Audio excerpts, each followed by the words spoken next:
Welcome to Old Path Ministries and our study through the book of Judges. We make it to chapter 6, and the next in our Judges is a man named Gideon, which we're all very familiar with.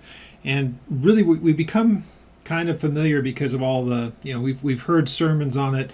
If you started off in children's ministry, been a believer for any length of time, you probably heard the story of Gideon in Sunday school as kids. But the interesting thing, again, that comes up in chapter 7. But in chapter 6, kind of looking through it this time around to teach it, there were some things that just kind of became obvious, I guess you could say, to me anyway. They kind of jumped off the page, and it really kind of illustrated to me how much had really changed from the days of Moses and Joshua. And I'll explain a little bit more about this, but you can see by the time that Gideon comes around, remember we've already been through the cycle that repeats in this, that the children of Israel do rightly before God, and God has a judge in place, and the nation walks well. Or these are different areas too, though we should probably remember different places throughout the country where these judges would come up. But the people would then, after the death of the judge, begin to get back into a place of rebellion and doing wickedness, or what the Bible would say is evil. It doesn't really specify what it is, but we can kind of extrapolate from things in the text, idolatry, and obviously doing the things that the nations around them that God had wanted to judge, the things that they were doing. We'll see one of the examples of that here today in the text. But what ends up happening from that is that God leaves them to their own devices. They no longer have his covering and protection, so the surrounding nations come after them, and they're oppressed, and the difficult things that take place until they finally cry out to God, and then God sends them a deliverer or a judge. And so again, that pattern just repeats again and again throughout this book as we're introduced to different people through the ages. And remember, what they are kind of showing is a bit of a succession. So it's not like all the judges are there at one time. They happen one after the other because there is that cycle, the up and the down. So with this in place, the reaction of Gideon at the time, you can tell that this is a time when Israel doesn't see themselves as the victors, and they don't see themselves as the ones who are the rightful heirs to the promises. And so if we try to contrast that with what we saw with Moses and with Joshua, God had done miraculous things. And really, for the generations that follow that, if they were careful about carrying on that history, there is a basic knowledge of it. We see that from something that Gideon says. But that what they should be able to do is look back and say, the God who did what he did, taking them out of Israel, really generation after generation, that should never have changed. So there never should have been a time that they fell into a place of unbelief. And if they had never fallen into a place of unbelief and rebellion and wickedness and evil, they wouldn't have this ebb and flow throughout their history. They would have always a level of success. Well, we know that anything but that is what happens to them. So with that all said, we'll pick up at chapter 6, and as we go through the narrative, I want to make sure that I'm really careful to point out that what we see with Gideon is a man who is far less sure of things than somebody like Moses or even Joshua. And those guys were not perfect. Obviously, we know their history. But when God gave them a direct command, they were pretty good about doing what he had asked them to do, and they knew that they could trust him to do the things that he was going to do. And it was almost instantaneous. When it comes to the thing with Gideon, God has to handle him in a completely different way, because Gideon is not like Moses and he is not like Joshua, and yet God deals with him right where he is. And you can see God is enduringly patient with him, and it's good and it's helpful for us that God can take those people who are confident and do great things through them, and really basically only needs to tell them once. But it shows here with Gideon that he will also be patient with those who may struggle and even lack a little bit in the way of faith. And Gideon is one of those guys. He really wanted to make sure that what you're asking me to do, since again, the whole nation is not really accustomed to walking in the power of God. They're under the control of the Midianites for the last 7 years, as we're going to read here, and things are pretty desperate. They're pretty awful. So that'll do a lot to diminish a person's belief when everything around them is wrong and they're distant, as they shouldn't be, but they're distant from God as they're supposed to walk with Him. They're just simply not doing so. All of that is present in the text. It's easy to see. But again, most of the time the focus is what happens in chapter 7 and not so much what happens in chapter 6, but that's what gives us all of the run-up to it and why it happens as it does. So turning to the book of Judges, chapter 6, let's then have a word of prayer and we'll look right at the text. Father, we thank you as you gather us here around your word, wherever we may be watching this or even listening to it. We would ask, Lord, that you would be glorified through the text as we study through it, that we would learn about who you are and what you do and how you interact with your people. May we find confidence and strength and hopefulness as we study through your word. We ask, Lord, that it would reveal to us, the way that you do the things that you do, and that we can have confidence and trust. And we realize, God, that for person by person and case by case, you are so careful with each one of your children. And we're thankful for that. We are thankful that we come to you, the one who knows us best and the one who does great and wonderful things. We thank you for your patience. This is a study in patience. And we ask, Lord, that you would be glorified in the teaching of your word by your Holy Spirit. We ask it in Jesus' name. All right, so chapter 6 begins like this. It says in verse 1, "Then the children of Israel did evil in the sight of the Lord, so the Lord delivered them into the hands of Midian for 7 years." So Midian, all the way back to Genesis 25, Midian and the people that come from that is because of the relationship that Abraham had with Keturah, and you can read that all the way back in Genesis 25. We know that it is the Midianites as Moses takes his first wife, she comes from a Midianite family. And so Jethro, his father-in-law, is a Midianite. And so there's a lot of history that we know about the Midianite people. And so whenever we hear, now in this case Midian, but there's a lot of overlapping kind of areas. So we can think when we say Ammon or Edom or Moab, we're thinking of all of those places that are to the east of the Jordan River and to the Dead Sea. But from the east towards the west, what we see here, and we're going to find that the Midianites are also they're going to be allied with other people that the children of Israel have already encountered. But remember what has happened here and why this happens in the first place. The children of Israel did evil in the sight of the Lord. So these people were able to gain advantage. In this case, it's the Midianites. But let's remember, as we study through this, it's just they're changing out one group of people for another. People who shouldn't even be in the land because they should have been conquered, or if they had come into the land, they wouldn't have been able to subjugate the children of Israel because God would have given them victory. This is what happens when people rebel against God and he does not cover them. And this is, again, it's a case study in that whole repeating cycle. It is best to just say, we will walk with the Lord, though we don't always understand all the little intricacies of it. There is no place else for us to go. We would not want to rebel against him and do things that he would see as evil, because it always has horrible, dire consequences. Again, case in point, right here is just another one of those situations. So in this case, it's the Midianites. And it says in verse 2, "And the hand of Midian prevailed against Israel.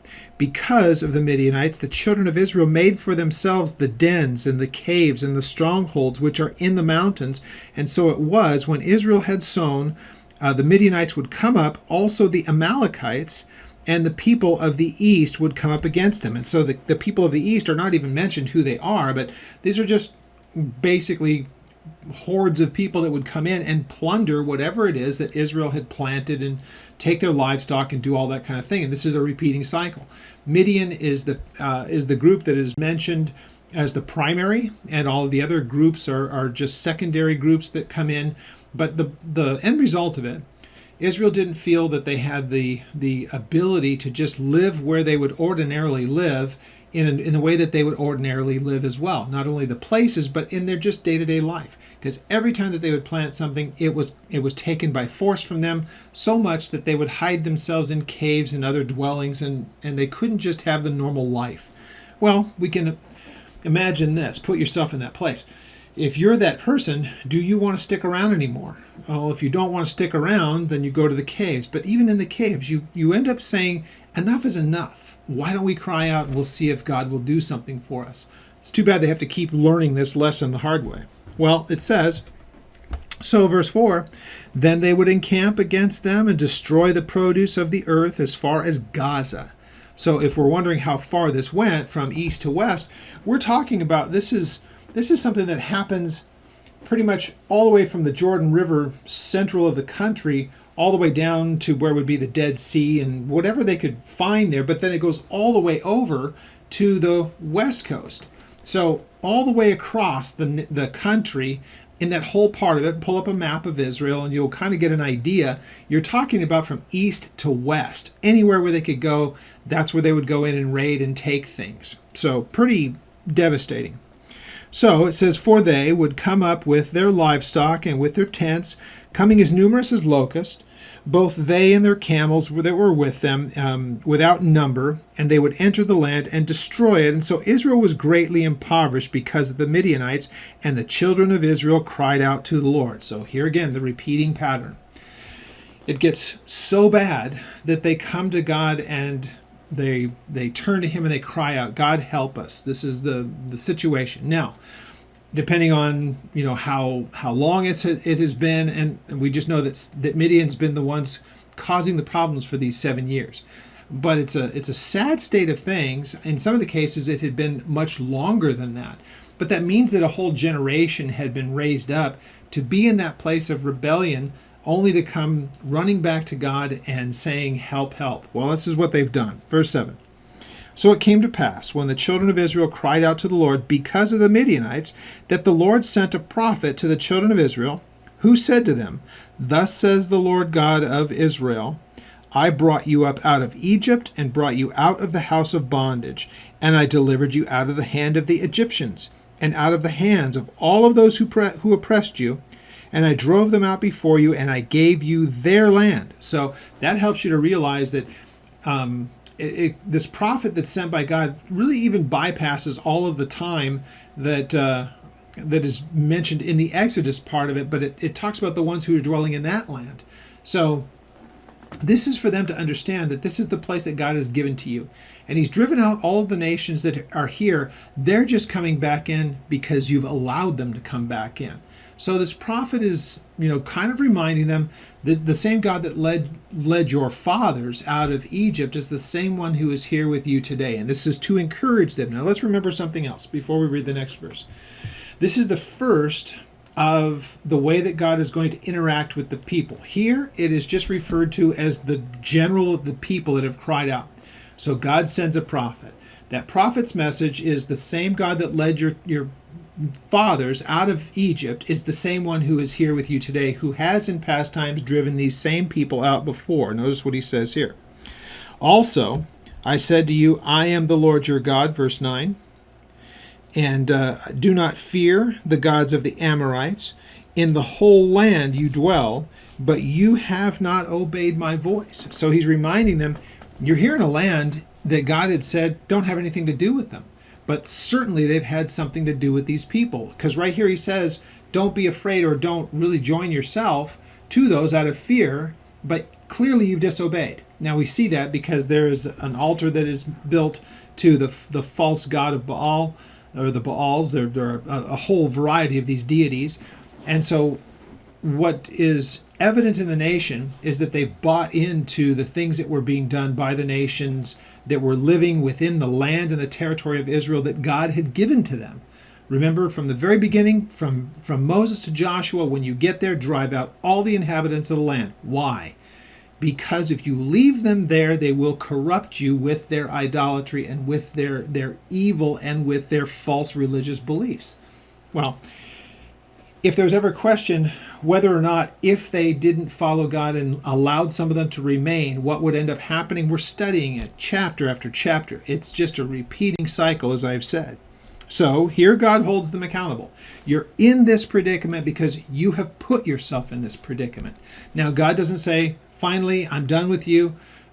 I'm not going to do this anymore. You keep repeating the same thing. He doesn't become impatient with them, not only with them as a people, but he won't even become impatient with Gideon. Once again, God's going to deal with people where they are. Now, he's also at the same time, it's good for us to remember even now, that he's not going to want to keep teaching the same thing over and over and over again. He doesn't want us to stay in that place of kind of infancy as far as our belief is concerned. It's best that we start to understand what he desires and then grow and mature. Well, we see here in verse 11. Now, the angel of the Lord came and he sat under the terebinth tree, which is at Ophrah, which belonged to Joash the Abizrite.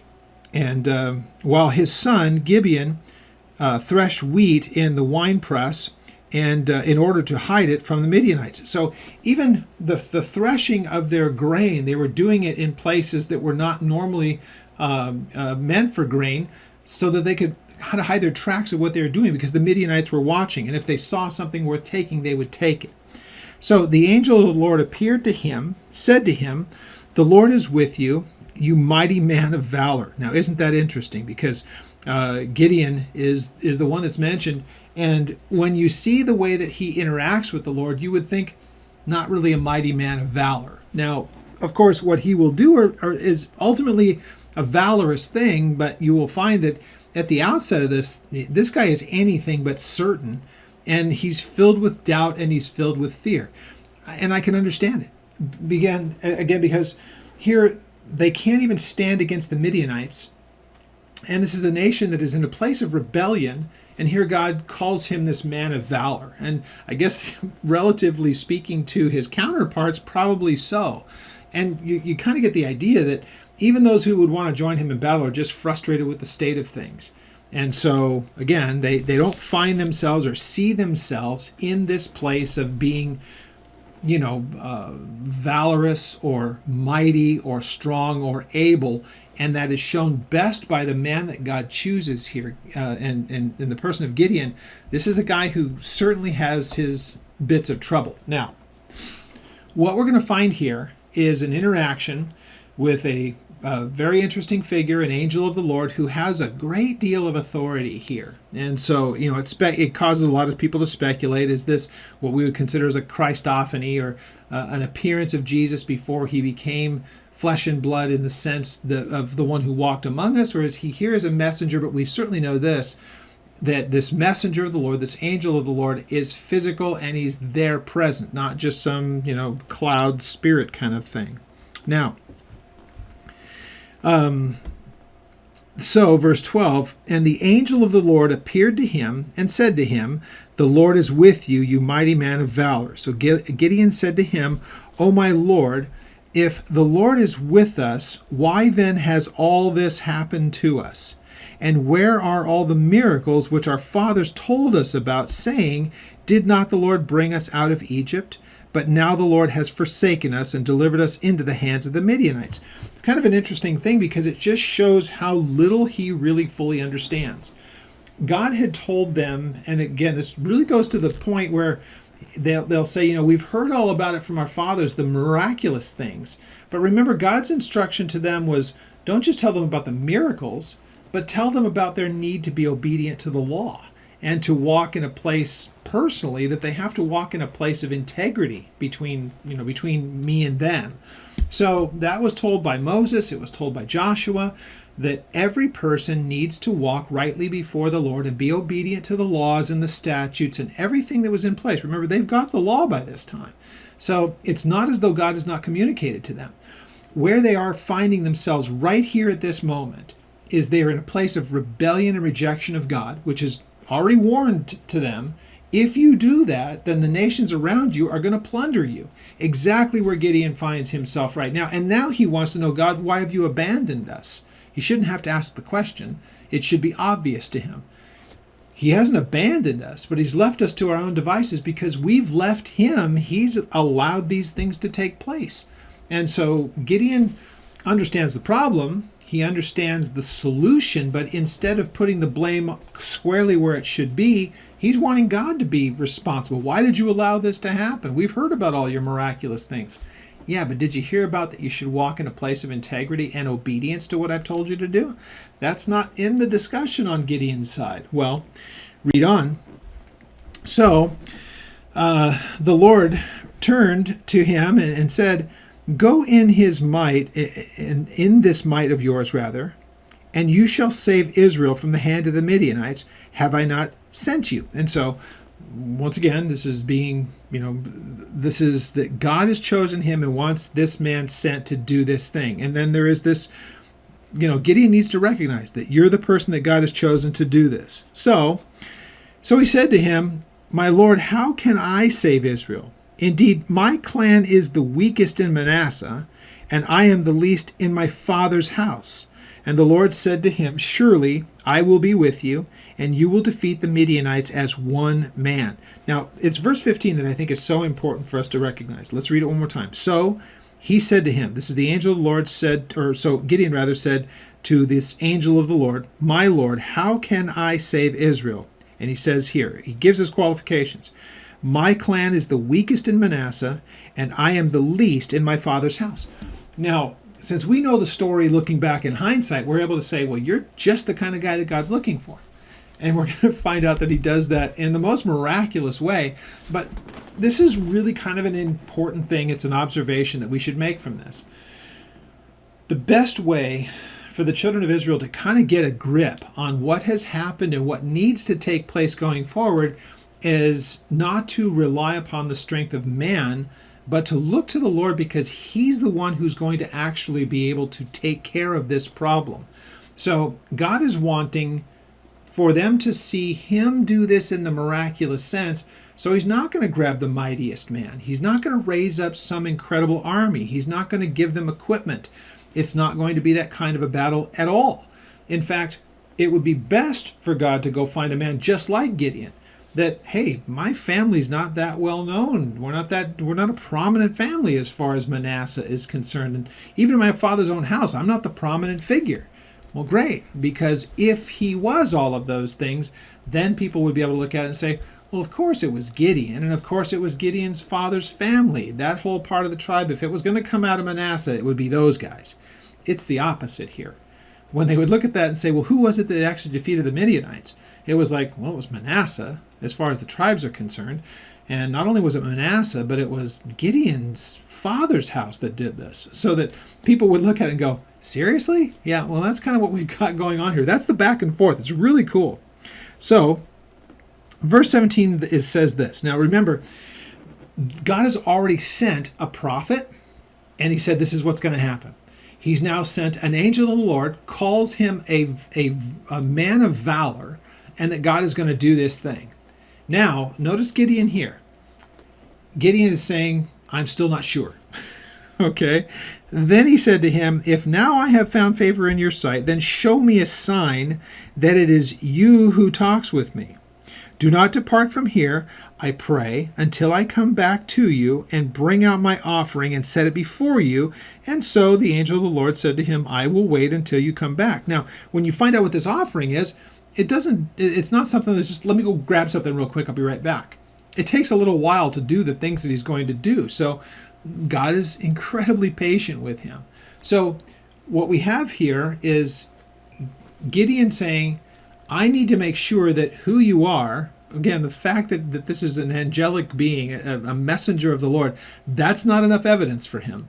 But I need further evidence that you are who you say you are and that you're going to do these things. Now, again, remember, God could have said, I don't owe you anything. I just flat out told you, do this. If you're not going to do it, if you're that unsure of yourself, then just, I'm leaving. I suppose that's how I'd probably handle it. I'm sure many of us would as well. It's like, how many times you need to be told this stuff? Look, believe it or not, this is how it's going to be. If not, I'm out of here. Well, this shows a couple of things. It shows the condition of the nation of Israel, that even something so miraculous would not be able to be believed. And it also shows how incredibly patient God is, given the condition of the people. He's going to go, as we would understand it, the extra mile, and he's going to, do what it is that will satisfy Gideon's, his concern, his worry. Well, kind of a wonderful, wonderful story as far as that is concerned. Now, Verse 19, so Gideon went, and he prepared a young goat, unleavened bread, an ephah of flour, the meat, and he put it in a basket, and he put the broth in a pot, and he brought them out to him under the terebinth tree, and he presented them to him. And so the angel of the Lord said to him, take the meat, the unleavened bread, lay them on this rock, and then pour out the broth. And so he did all that stuff. So once again, Gideon says, I'm going to bring an offering to the Lord. So he encounters this angel of the Lord, and then the angel of the Lord says, well then, great, you're going to do that? Here's where I want you to put it. Put it on that rock over there where this is all going to take place. Take the offering, the broth, pour it out, put it all right there. And so he does that just as he's instructed. So the angel of the Lord, verse 21, put out the end of his staff that was in his hand, touched the meat and the unleavened bread, and fire rose out of the rock and consumed the meat and the unleavened bread, and the angel of the Lord then departed out of his sight. Interesting, because we've seen, this is kind of reminiscent somewhat of what we saw with Elijah and the prophets of Baal when they offered their things, and then fire came from heaven and all the rest. Kind of interesting that this is an angel who's using a staff that just touches it, and fire comes right directly out of this stone. So a great deal of authority that this angel had. So, verse 22, now Gideon perceived that he was the angel of the Lord. So Gideon said, alas, O Lord God, for I have seen the angel of the Lord face to face. So the Lord then said to him, peace be to you. Do not fear, you will not die. And so Gideon built an altar there to the Lord, and he called this place, the Lord is peace, or Jehovah Shalom. And then to this day, it is still in Ophrah of the Abiezrites. So, an interesting exchange takes place here. Now, I'm sure many of you probably already know the rest of the story, at least as far as chapter 6 is concerned. You would think that that's probably enough. So let me just reset where we are to here. Midianites are just plundering everything along with a coalition of other people. It's so bad they're driven kind of underground, and they have to live in caves just to stay away from the oppressors. They finally had enough of it, and they cry out, God help us. So God sends them a prophet and says, though you have rebelled, the same God that took you out of Egypt will get you out of this one too. And you just need to realize that it's your own rebellion that's caused this. Well, an angel shows up and says then to Gibeon that this is how it's going to happen.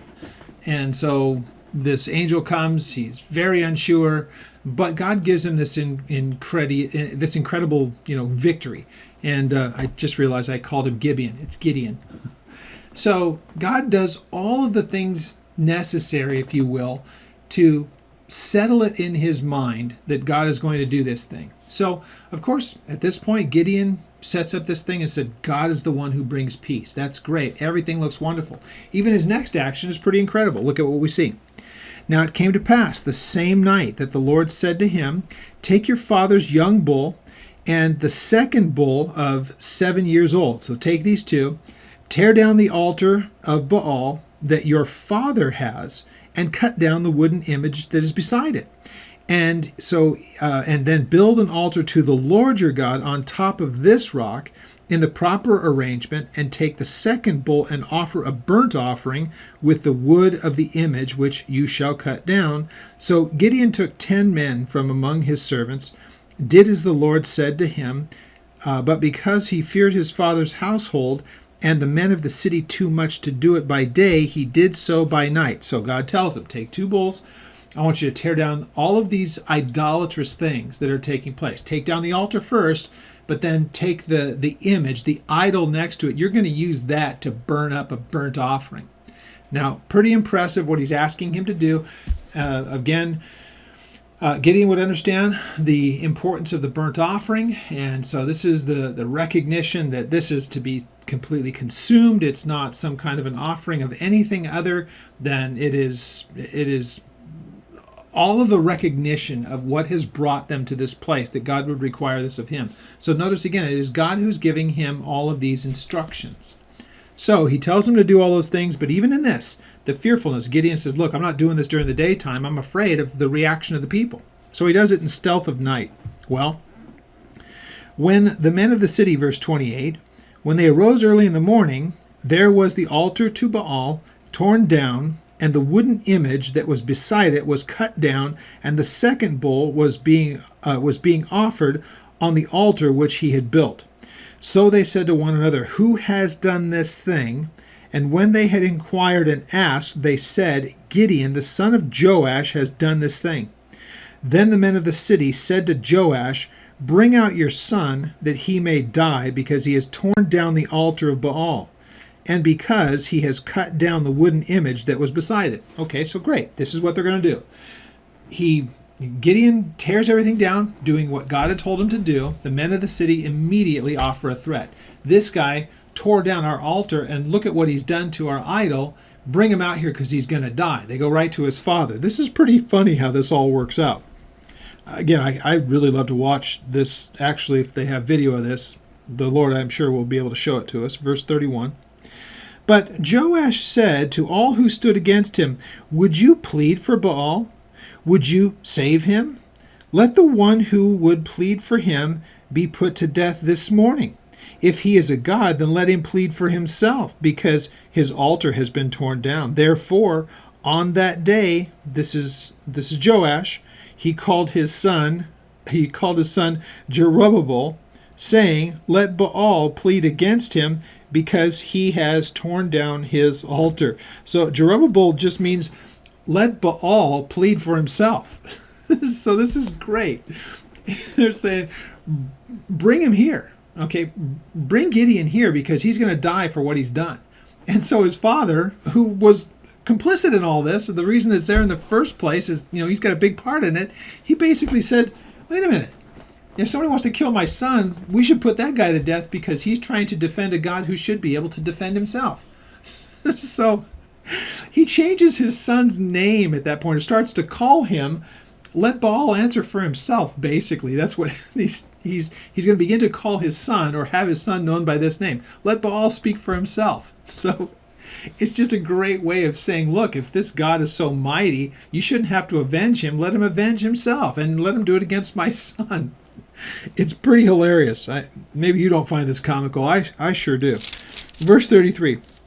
So the Midianites and the Amalekites, the people of the east, they gathered together, and they crossed over, and they encamped in the valley of Jezreel. When you hear the Jezreel Valley, again, think of the Valley of Armageddon. We've talked about it quite a bit, because the last thing that we saw with Deborah and Barak and Sisera and all of that happened also in the Jezreel Valley. But if you're looking at it from your perspective, and let's say that on your side, the Mediterranean is up over here, and you're looking down at the Jezreel Valley, the Deborah and Barak thing happens here in kind of that northern third, I guess you could say, of the valley. But where this takes place is quite a bit further down in the valley, because it's getting close to the Jordan River where all of this took place. So this shows us where the Midianites had come in, and this would be to the north of the Dead Sea. This is kind of on the parallel, a little bit to the north, obviously, still, of Jerusalem, but it's below the Sea of Galilee, if you want to take a look at a map. So with that being said, look at verse 34. But the Spirit of the Lord came upon Gideon, and then he blew the trumpet, and the Abiezrites gathered behind him. And so he sent messengers throughout all of Manasseh, and who also gathered behind him. And also he sent messengers to Asher, Zebulun, and Naphtali, and they came up to meet him as well. So Gideon said to God, if you will save Israel by my hand, as you have said, look, I will put out a fleece of wool on the threshing floor, and if there is dew on the fleece only, and it is dry on all of the ground, then I shall know that you will save Israel by my hand, as you have said. And here's what I meant when I started this whole thing earlier. God is so incredibly patient in this place, because by this time, God would be able to say, look, I sent you a prophet, I sent you an angel, you've done this offering, the men of the area wanted to kill you, but I've saved you from that too, even kind of responding to them by their own shame. They haven't come against you. Isn't it enough? And here it's not that way at all. In fact, it is Gideon who is basically saying, can you send me, or can I, if you can put it this way, can I be the one to set the parameters of what's acceptable here as far as the evidence that I need to know for sure that you're going before us? Imagine Joshua ever saying this. Imagine Caleb saying this. Imagine Moses saying this. None of those guys would have needed this much reassurance. God does not penalize him for this. Gideon has all the reasons to be somewhat skeptical, but this is really, you would think, getting to the point of testing the limits, and he's not done yet. Look at this. So it was when he rose early the next morning, verse 38. Then he squeezed the fleece together, he wrung out the dew of the fleece, and a bowl full of water it came out. There was that much. So Gideon said to God, "Now don't be angry with me, but let me speak just once more. Let me test, I pray, just one more the fleece. Let it be dry on the fleece, but on the ground all around let there be dew." And God did so that night. It was dry on the fleece, but there was dew on the ground. So he has it done in reverse order. So think about this. This is amazing. Things are so bad, they cry out to God. I'm sorry if I'm being repetitive, but let's just make sure we go through this one more time.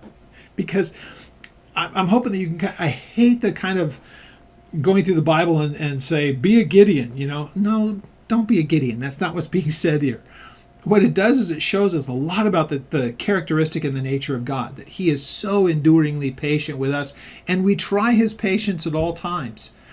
Things were in a bad situation there. And, we can look at, as far as Gideon was concerned, he's lived in a generation that has been incredibly rebellious. So I guess you could kind of give him somewhat of a pass that he's not Joshua, he's not Moses. He hasn't seen the things firsthand that they have seen. And so you can see his need for assurance. But a prophet is sent, an angel of the Lord is sent. God has accepted his offering that was sent to him. He's the one who wanted to offer it, and God accepted the offering. God gave him instructions to tear down everything, and he's still standing. So then he says, can I just ask this? How about if I put out a fleece? It's just a coat and the fur of an animal. And if I put that out there and there's dew on just the fleece, but the ground around it is dry, then I'll know. And so he wrings it out. There's all kinds of water. He says, just indulge me, God. How about if we do it in reverse order? That the fleece will be totally dry, but all the water or all the ground around it will be wet. And God does it. He does it because this is what's required for Gideon to come to the place of being confident. And what you have at this point, it could very easily lend itself to Gideon thinking, okay, I am the man. Well, that's going to be tested quite a bit here in just a moment. So look at verse 40. So God did so that night. It was dry on the fleece only, but there was dew on the ground. Now, chapter 7. This is what we're all familiar with. Then Jerubbaal, that is Gideon, and all the people who were with him rose early, and they encamped on the side of the well of Harod, and so that the camp of the Midianites was on the north side of them by the hill of Moreh in the valley. Now, this is a place that we visit in Israel. And there's a place where water actually comes a bit out of the mountain. It's just a natural spring. And some speculate because, again, the area is not huge here. And we do know these areas are pretty well known. And there are ruins and everything else. So you could tell this is a place where there have been a lot of things. So it would require water to be present. And in the area where it was, there are springs in the area. But this is a pretty good one. And so it is a place that we go and visit. It's in the right geographical area. Is this where they actually were? Is this where all the men would have assembled? Who knows? But it is good because it is in the right area. Well, with all that being said, verse 2 says this. And the Lord said to Gideon, the people who are with you are too many for me to give the Midianites into their hands, lest Israel claim glory for itself against me, saying, my own hand has saved me. No, here Gideon's going to go through another test, not one that he expected. So Gideon has 30,000+ men, and God says, you got way too many guys here. And we don't have any kind of a dialogue, but I'm sure that as soon as Gideon heard that, it's like, well, why are there too many? And so God's instantly answering this because you guys will take credit for what's about to happen. So he knows that it's going to be kind of brought down in number. I don't think he has any idea how many it's going to be brought down just by this. So now therefore proclaim in the hearing of all the people, saying, whoever is fearful and afraid, let him turn and depart at once from Mount Gilead. And 22,000 of the people returned, and 10,000 remain. So, basically he's dropped 2/3 of the guys right there. So what he has left is 10,000 men. And remember, the multitude of the people of Midian it's insane how many people are here. We don't even have a number for them. But they talk about like locusts. Well, that gives you an idea. So, verse 4, but the Lord said to Gideon, the people are still too many. Now bring them down to the water, and I will test them for you there. Then it will be that of whom I say to you, this one shall go with you, the same shall go with you, and whomever I say, this one shall not go with you, the same will not go. And so he brought the people down to the water, and the Lord said to Gideon, everyone who laps from the water with his tongue, as a dog laps, you shall set apart by himself. Likewise, everyone who gets down on his knees to drink. And the number of those who lapped, putting their hand to their mouth, was 300 men, but all the rest of them got down on their knees to drink water. Now, it is so funny to watch people try to figure out what is it characteristically about the two guys, or the two groups of guys. There are some who will look at it almost 180 degrees different. It's the 300 are the most valorous, or that the 300 were the guys that probably wanted to leave with the first 22,000, but didn't quite want to seem like cowards. So here's the way that it's speculated. And again, even the way that it's written, there are some ways of translating the original language that would give the impression that there are those who would get down to the ground and they would, because think about it. Try to put your face into water and drink like a dog drinks. Your tongue doesn't go out far enough. You'd never get a full drink that way. But there would be people that of the two, one would give the impression that you had guys that would lay down there and did grab with like both hands and bring it to their mouth, but drink very quickly. Other ones who would just more crouch down and like with one hand cup it this way. So there's all the speculation about which ones did what, and did one of, like, if it's the guy that's just kneeling down, he's not putting his face down, does it mean that he's vigilant, or does it mean that he's afraid? It just depends on who you ask. So, if you were to ask me if this was like debate club, I could probably make the case for either one. The 300 were the vigilant ones, or the 300 were the guys that were so afraid that they couldn't even reach down and grab water with both hands. They're going to take the extra time because they're so afraid looking over their shoulder. It doesn't matter. That part doesn't matter. What it is that God wanted only 300 of these men. And the way that they were able to determine which one was which was, it would be very easy to tell the guys who did one versus the other, because they would be in a different position of crouching versus kind of more prostrate. So with that being said, however you want to try to debate whether these were valorous men or whether they were cowards, God gets his 300. Now, they have no armament, they have no weapons, they have nothing. So at this point, you started with 33 or 32,000 men, you're down to 300. What's really kind of interesting about this, Gideon, you don't notice him saying a whole lot like he did before that I need evidence. But God is still going to give him one more bit.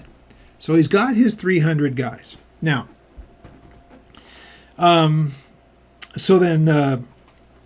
verse 7, so the Lord said to Gideon, by the 300 men who lapped, I will save you, and deliver the Midianites into your hands.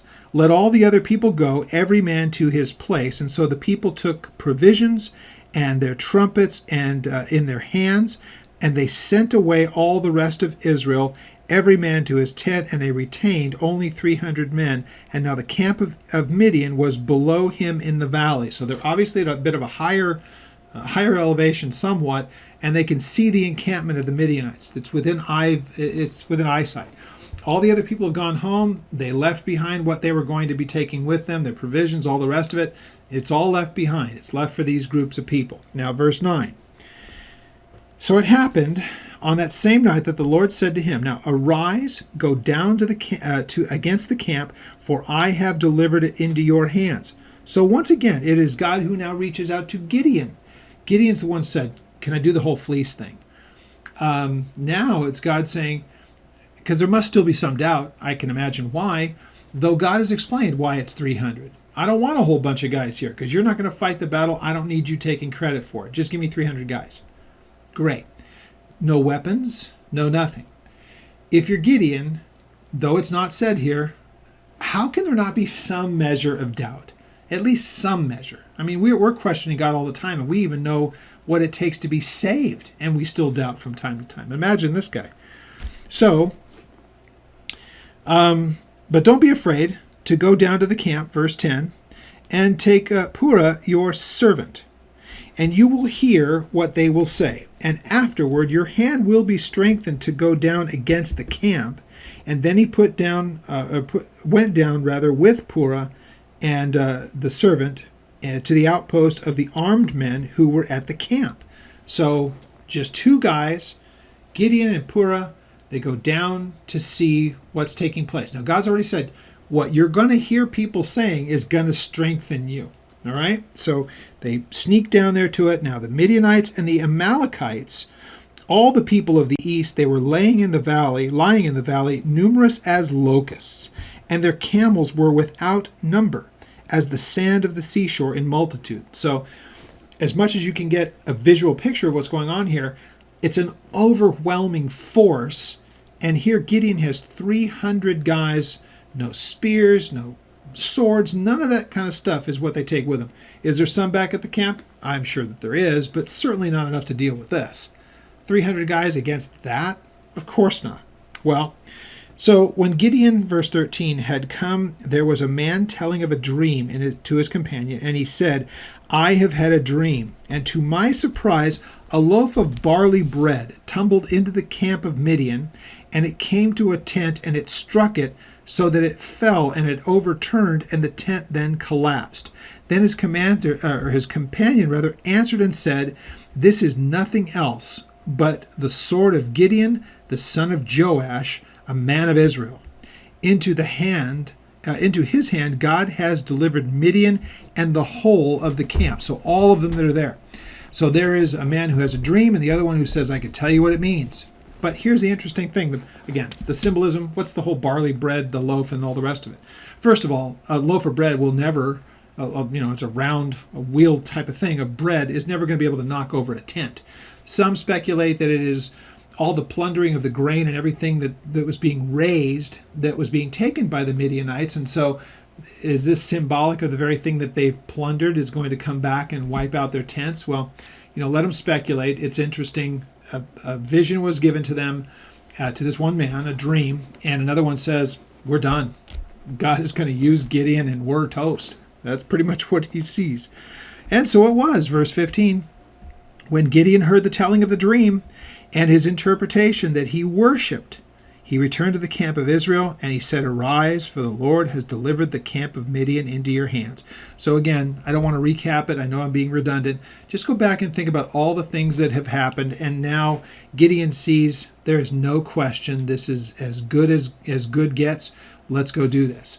It's kind of a sad thing, too, by this time, because remember, the Midianites are actually children of Abraham as well. It just gives you an idea of how far things had gone. Well, so he's really encouraged by this. He goes back and says, "Guys, let's go. It's time to do this." So then he divided the 300 men into 3 companies, and he put a trumpet into every man's hand, and empty pitchers and torches inside of the pitchers. So imagine this. You take your 300 guys and you split them into 3 parts. Great. Let's go down and do this. Where's our tools? Where's our implements of war? You don't have them. Take this trumpet, take this pitcher, and take this torch. Just trying to picture what this would have looked like. And you don't hear really anything that these guys say, "Oh, this is crazy. I'm out of here." None of that happens. So God must get them all believing that this is really what he's going to do. They're confident enough to do this, but it seems insane. All right, so he said to them, "Look at me and do likewise. Watch, and when I come to the edge of the camp, you will do. When I blow the trumpet, and all of you who are with me, then you also blow the trumpets on every side of the whole camp and say, the sword of the Lord and of Gideon. All right, so this is what you're supposed to do. When we get to where we're going to go, I'm going to do it first, and then you guys join in. Blow your trumpets, sword of the Lord and Gideon. Okay, and the sword of the Lord is a way of just showing power, but it's just the Lord and Gideon, actually, when you look at just the text itself. So this must have seemed like the craziest thing ever. Now, obviously, what we aren't told here is how did Gideon know to do all of that? So clearly there was other instruction given to him. We just don't have record of it. It's just implied because he's not going to come up with this on his own. God had to say, this is the way that you're going to go ahead and do this. Now, verse 19. So Gideon and the 100 men who were with him came to the outpost of the camp at the beginning of the middle of the watch, just as they had posted the watch, and they blew the trumpets, broke the pitchers that were in the hands. Then the three companies blew their companies blew the trumpets, broke the pitchers, and held the torches in their left hands and the trumpets in their right hands for blowing, and they cried, the sword of the Lord and of Gideon. And every man stood in his place all around the camp, and the whole army ran and cried out, and they fled. Now, when the 300 blew the trumpets, the Lord set every man's sword against his companion throughout the entirety of the camp, and the army fled to Beth Acacia, towards Zerah, as far as the border of Abel Mahorlah by Tabith. Now, it's hard to know for sure where all of these places are. It would mean a lot more to the people who were there at the time because they're familiar with those places. Here we don't have concrete ways of knowing where those are. It just means that they fled basically back in the direction that they went, which would seemingly be towards the east. So it is God who basically has them destroying one another for the most part, and there are some who still get away, at least to this point. Verse 23, now the men of Israel gathered together from Naphtali, Asher, and Manasseh, and they pursued the Midianites. Then Gideon sent messengers throughout all of the mountains of Ephraim, saying, come down against the Midianites and seize from them the watering places as far as Beth-bara and the Jordan. And then all the men of Ephraim gathered together, and they seized the watering places as far as Beth-bara and the Jordan. And they captured 2 princes of the Midianites, Oreb and Zeeb, and they killed Oreb at the rock of Oreb, and Zeeb they killed in the winepress of Zeeb. So even the places where those guys were put to death, they named it after that as a memorial, so that it would always be remembered. Why do they call it that? Why do they call it Oreb and Zeeb? Because that's where those guys who came against us, and God was victorious, we've named it after them as a memorial. So they pursued Midian and brought the heads of Oreb and Zeeb to Gideon on the other side of the Jordan. So they chased them all the way back across, and now they come back and present the bodies. So once again, God raises up the people that are necessary to do the things that he does, but once again, the actual routing of the rest of the armies happens by those who had fled, and then they basically take back the territories that had been lost. That was going to take more than the 300 people, but it was those 300 that God used, perhaps because they were better prepared, or they were the mightier, or perhaps they were the least of the mighty, but God used only 300 to do something that wasn't even a war. It was the armies of the Midianites and that coalition that were killing one another, and the other ones that had tried to escape were routed and ran off. Many of them obviously were killed as well, but there was nothing left, and Israel was able to take back all of the territory that they had lost in those times. Okay, so we'll pick up in the next one. We'll see that there's more of this high and low through the nation of belief and unbelief and the things that happen as a result. So we'll pick up there next week, and I hope that you enjoy this, because it really is instructive for us to understand how God interacts with his people and how patient he can be when patience is really what's necessary. And so we know that he's been really patient with us as believers from the moment that we were first saved, knowing so little. And it is supposed to be that as we know him better and grow in who he is, we need less proof from him before we start to do just as he says. We establish that track record. He's always faithful, but his patience is a pretty amazing thing, and we see it on display here quite well. So with that, we'll pick it up next week, and I pray that God blesses your week between now and then.